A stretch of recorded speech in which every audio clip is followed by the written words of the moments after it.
Welcome, Taurus. Thank you for joining me for your monthly forecast for March for the Sun or the Ascendant. If you've yet to subscribe, I'd be very grateful if you did now. This is a tremendously exciting month for you. Mars begins this month in your sign, but is joined on the 6th by Uranus.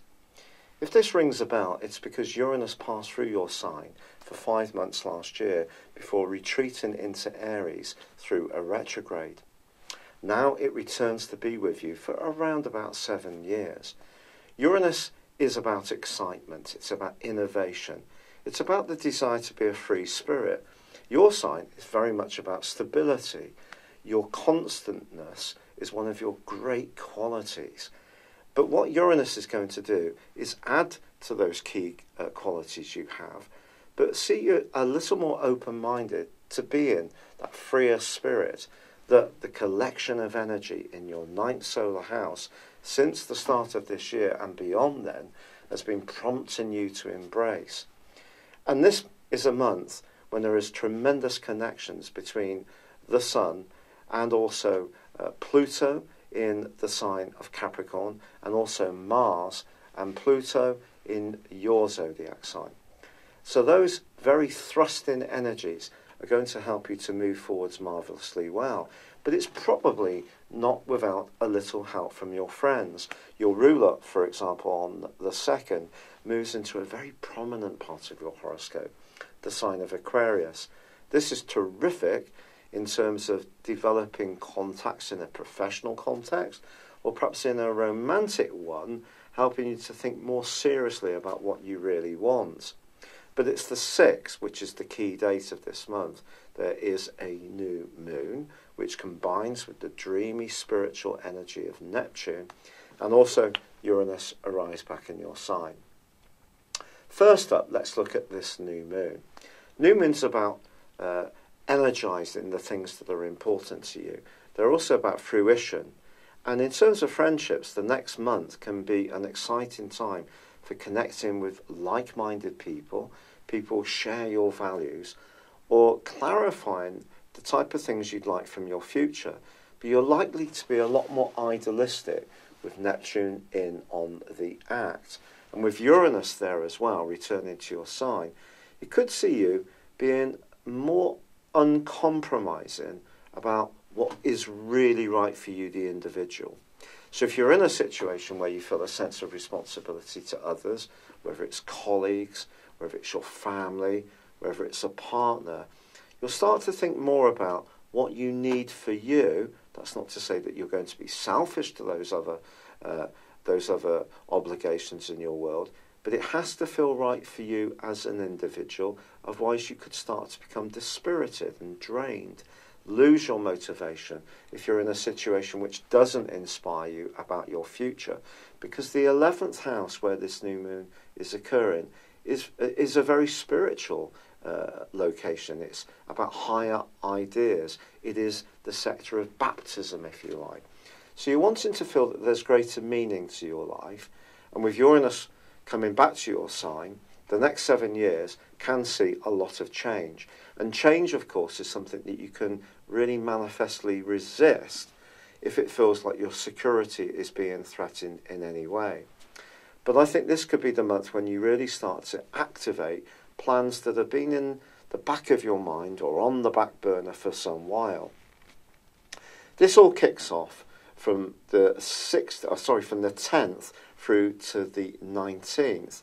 This is when the Sun in Pisces forges that tremendous link with Pluto.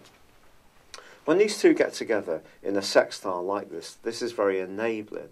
The 11th house where the Sun is your future hopes. The 9th house where Pluto is about travel. It's about being more adventurous. It's about being more open-minded to different ideas. Put these two things together, and it's possible, I feel, that you're going to be connecting to new groups of people, or the groups of people you've been involved with in the past could go through a series of change, because Pluto is about change, but it's also about renewal. Now, from the 19th through to the 26th, now we get Mars in your sign collaborating with Pluto. These two, when they're together in a positive angle like this, a trine, can give you so much willpower.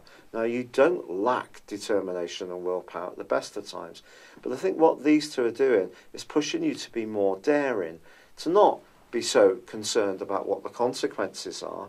That's not to say that you're going to put your naturally cautious nature to one side, but they're really encouraging you to live in the moment. And that can actually be very life-affirming. It can give you a real sense of excitement.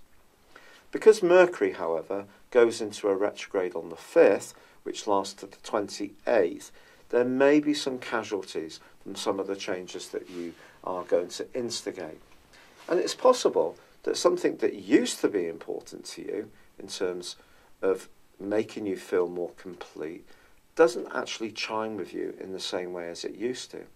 It could also be a friend is rather disappointing.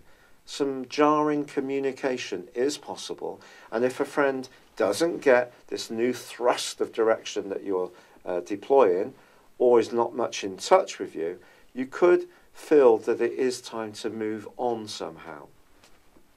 But with the Sun evolving into your sign on the 21st and the spring equinox, we have the new start of the tropical zodiac. But for you, that triggers a time of reflection. But ironically, Mercury, which is twisting backwards, then meets up with Neptune in that sector of future hopes and friendships. And I think this is really going to test the sincerity and genuineness of some of your interactions. So if there are people around you that aren't very tuned into you, that aren't very nurturing, that aren't very supportive, that aren't necessarily very caring, you can become much more aware of who these folks are and much more determined to do something about it. Now, Venus is going to be moving towards the end of this month on the 28th, and it's going to move into Pisces, out of Aquarius. So there can be a new wave of energy that comes in towards the end of the month.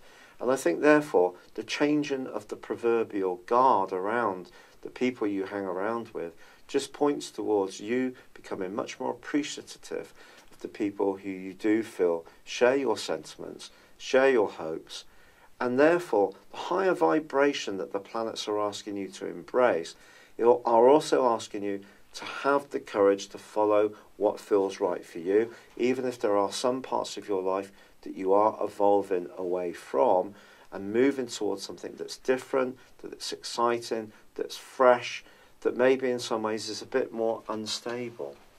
Now, I don't use that word lightly because obviously that can create a sense of fearfulness.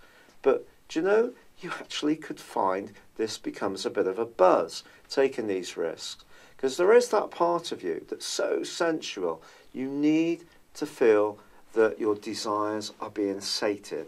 So if you're in a situation which has become stale, even if it's safe, it may have so profoundly lost its appeal to you. Taking a walk, even if it's a little bit on the wild side, may be very rejuvenating, even if it does leave you a little bit tremulous at times. But there is also a full moon, which occurs on the 21st in the sign of Libra, which for you just suggests that it could be work, it could be health, fitness and dietary issues, which you need to grapple with a bit more towards the end of this month. But I think it is very much about an energetic exchange. It's about clearing out of your life the situations or people that don't feed your soul. And that's what the planets are asking you to enhance this month, your soul. And with Mars in your sign, Uranus from the 6th, and that new moon, there's so much to go for. But I just feel it's inevitable that through change, there can be a few jagged edges. But it's very, very exciting. If you've yet to order your 12-month personal horoscope forecast, my special offer, 30% off, please see the link beneath this video. But for now, I'd appreciate if you commented or liked, but good luck and goodbye for now. Hello, thank you so much for watching my video. I'd love you to join me at my Horoscope Ace app. You can find this at www.horoscope-ace.com. You can use it through Android, iOS, Apple, or Facebook. Check out your ascendant or your moon sign, or download your free birth chart. There's all your favourite videos, plus there are daily, weekly, monthly and yearly horoscopes for general, love, Chinese and Indian astrology. If your passion is tarot, there's my brilliant 3-card money or love tarot readings too.